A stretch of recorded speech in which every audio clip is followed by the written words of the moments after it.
तो हेलो दोस्तों, आज हम बात करेंगे the last man on earth series के एपिसोड 1 की।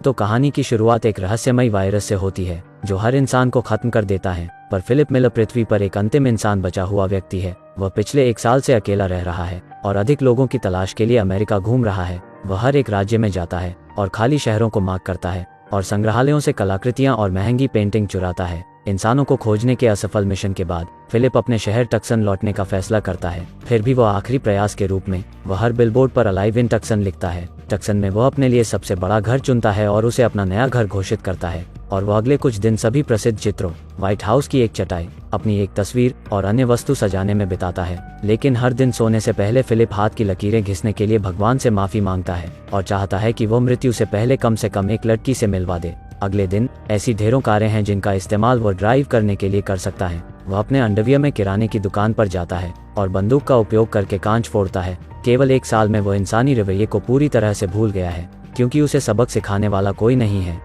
वह सब कुछ करता है जो वायरस से पहले सिर्फ फिल्मों में दिखाया जाता था, जैसे स्टोव में डिब्बे के ढेर को नष्ट करना और सैकड़ों एडल्ट फिल्मों को घर लाना। समय बिताने के लिए वह खुद के साथ रैकेट बॉल खेलता है, लैंप और एक्वेरियम का उपयोग बॉलिंग पिन के रूप में करता है और कारों को एक दूसरे से टकराता है। यह उसका पागलपन उसे अकेलेपन से निपटने में मदद करता है। लगभग 1 महीने के बाद वह अपनी बुद्धि खोने लगता है। इसके अलावा उसके जन्मदिन पर अकेले रहना उसे वह सब कुछ याद दिलाता है जब जीवन सामान्य था। वह अपनी माँ, अपने जीवन और सामान्य रूप से लोगों को याद करता है, जबकि सीन कुछ महीने बाद कट जाता है। अब फिलिप जिस भव्य हवेली में रहता था वह अब कचरे के ढेर में बदल गई है, जिसे वो कभी साफ नहीं करता क्योंकि इसका कोई मतलब नहीं है। वो कई दिनों से नहाया नहीं है और जानवरों की तरह रहने लगा है। घर में पानी की कमी है। फिलिप स्प्रिंगबोर्ड में एक छेद बनाता है और पूल को अपने शौचालय के रूप में उपयोग करता है। वह एक बच्चे की तरह छोटे पूल को शराब से भी भरता है और उसमें से पीते हुए उसमें नहाता है। फिर एक दिन वह बार में जाता है और बॉल पर चेहरे बनाता है, उन्हें नाम भी देता है।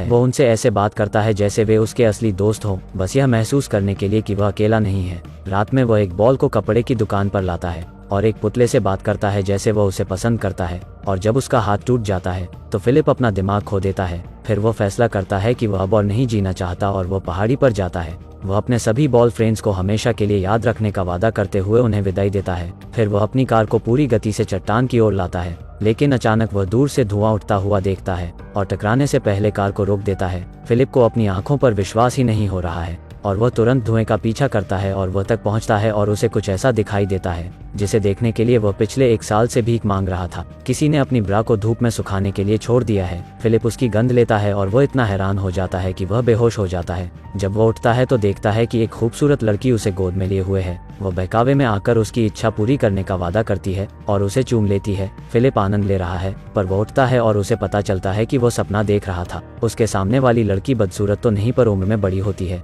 वह उसे वापस लाने के लिए उसको CPR दे रही थी। हैरानी से वह एक दूसरे से दूर हो जाते हैं, जबकि लड़की का नाम कैरल है। फिलिप उससे पूछता है कि सुंदर लड़कियां कहाँ हैं। तब वह उसे बताती है कि उसे अपने गीले पैंट के बारे में देखना चाहिए। यह पता चलता है कि जब वह बेहोश था तो उसने खुद को तैरते हुए पाया और तब उसने पानी में पेशाब की, पर वह अब आक्रामक रूप से समझाने लगता है कि उसने खुद पेशाब नहीं किया, जिससे लड़की घबरा जाती है और डरकर वह एक बंदूक निकालती है और उसे दूर रहने के लिए कहती है। फिर फिलिप स्वीकार करता है कि उसने वास्तव में पेशाब किया था और वह इससे शर्मिंदा है। दोनों के शांत होने के बाद वह उसे बताती है उसने अलाइव इन टक्सन साइन देखा और यह देखने के लिए यहाँ आई कि क्या वास्तव में कोई जीवित है। हालांकि फिलिप एक महिला से मिलने के लिए मर रहा था, पर वह कैरल को देखने के बाद उत्साहित नहीं है। कुछ देर बात करने के बाद वे गाड़ी से किराने की दुकान पर जाने का फैसला करते हैं। रास्ते में कैरल स्टॉप साइन पार करने की शिकायत करती है, जबकि फिलिप का मानना है अब तो ट्रैफिक नहीं है। वह इस बात पर अड़ी रहती है कि उन्हें नियमों का पालन करना होगा, वरना वे एक जानवर की तरह रहने लगेंगे। उसे बेहतर महसूस कराने के लिए वह रुक जाता है और दोनों तरफ को देखता है।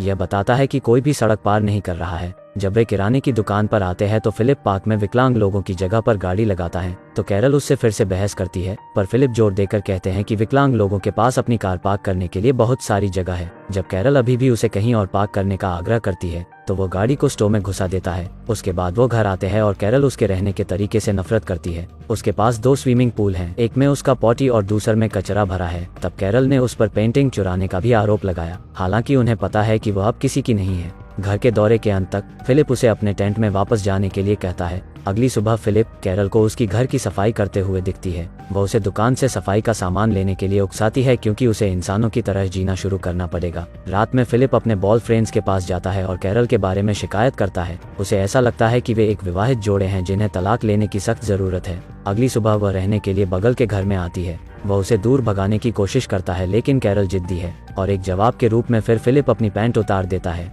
वह सोचती है कि वे चुने हुए लोग हैं जिन्हें पृथ्वी को फिर से आबाद करने का कर्तव्य दिया गया है। फिलिप का कहना है कि वह उसके साथ नहीं सोएगा भले ही वह पृथ्वी पर आखिरी महिला हो। अगले सीन में जब कैरल उसके पास आती है तो वह अपने शौचालय में होता है। वह चाहती है कि वह उनके घर में पानी लाने का कोई रास्ता खोजे जिससे फिर वे टमाटर और अन्य फल उगा सकते हैं। जब वह मदद करने से इनकार करता है तो वह उसे ताजे टमाटर खाकर उकसाने की कोशिश करती है लेकिन उसे कोई फर्क नहीं पड़ता। हालांकि जब अंधेरा हो जाता है तो वह उसके बगीचे में घुस जाता है और उसकी सारी सब्जियां खाता है। अगली सुबह कैरल उसके दरवाजे पर दस्तक देती है और उसे टमाटर से भीगा हुआ पाती है, पर फिलिप अब भी दावा करता है कि उसने उन्हें चुराया नहीं है और वह देखता है कि मैनहोल से अपने घर में पानी लाने की कोशिश करते समय कैरल के पैर में चोट लगी है। कुछ दिनों बाद वह एक सभ्य इंसान की तरह जीने की कोशिश करना छोड़ देती है। फिलिप उसे उसके स्विमिंग पूल में शौचालय की नकल करते हुए पाता है। कैरल सोचती है कि उन दोनों का जीवन में कोई उद्देश्य नहीं है, वे किसी भी तरह से एक संपूर्ण मानव निर्माण करने में सक्षम नहीं है, जबकि वे अपनी $1 मिलियन की हवेली में शौचालय की व्यवस्था भी नहीं कर सकते हैं। तब वह फिलिप को बहुत बुरा महसूस कराती है, इसलिए वह शहर की पानी की टंकी के पास जाता है और कैरल के बगीचे में पानी लाने का रास्ता बनाता है। वह अंत में उसे देखकर खुश होती है और उसे रात के खाने पर आमंत्रित करती है।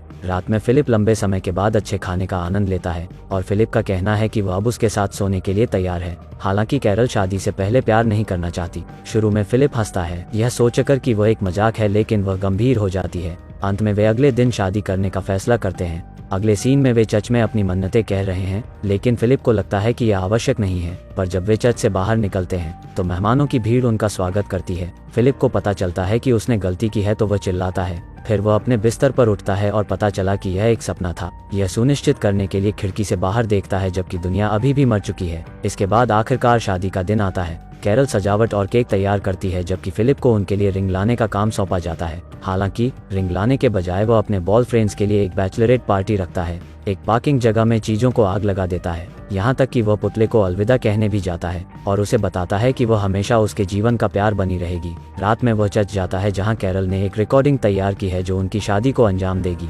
अंत में रिंग पहनने का समय आ गया है तो वह रिंग लाया ही नहीं था। तब उसे पता चलता है कि वह अकेली है जो प्रयास कर रही है और वह वहां से चली जाती है। बाद में फिलिप उसके घर आता है, उससे बात करने की कोशिश करता है लेकिन वह कोई जवाब नहीं देती, इसलिए वह सामने के दरवाजे को हथौड़े से तोड़ता है और घर में आता है। उसे सरप्राइज करने के लिए उसने वास्तव में इसे सजाने का प्रयास किया है। उसने उनके लिए एक केक भी तैयार किया है। उसने जो किया उसके बारे में उसे बहुत बुरा लगता है और वह उससे माफी मांगता है। वह यह भी बताता है कि वह वास्तव में उसके पकाए खाने को पसंद नहीं करता है, लेकिन फिर भी उसे खुशी है कि वह साथ में मौजूद है क्योंकि उसके बिना वह अभी जीवित नहीं होता। इतना कहने के बाद फिलिप उसे बाहर लाता है और वे एक गहने की दुकान पर जाते हैं जहां कैरल को अपनी पसंद की सभी रिंग मिलती हैं। वे अंत में शादी को अंजाम देते हैं। रात में दोनों प्यार करते हैं लेकिन कैरल रात भर बात करना बंद नहीं करती। अगली सुबह वह उसे अपने घर में रैकेट बॉल खेलते हुए पाती है। फिलिप को लगता है कि वह उसे फिर से सताने जा रही है, लेकिन वह उस खेल में शामिल होती है, जिसके बाद वे दिन का आनंद अग्निरोधक सूट बनाते हैं और एक दूसरे को आग लगाते हैं। बियर के डिब्बे पर बुलडोजर चलाते हैं और फिलिप की पूर्व प्रेमिका से मिलने जाते हैं। उसके पति पर ट्राई मारने के लिए कैरल उसे पीटने लगती है। पहली बार फिलिप खुश है कि उसने उससे शादी की और सोचता है कि उनका जीवन अब बेहतर हो सकता है।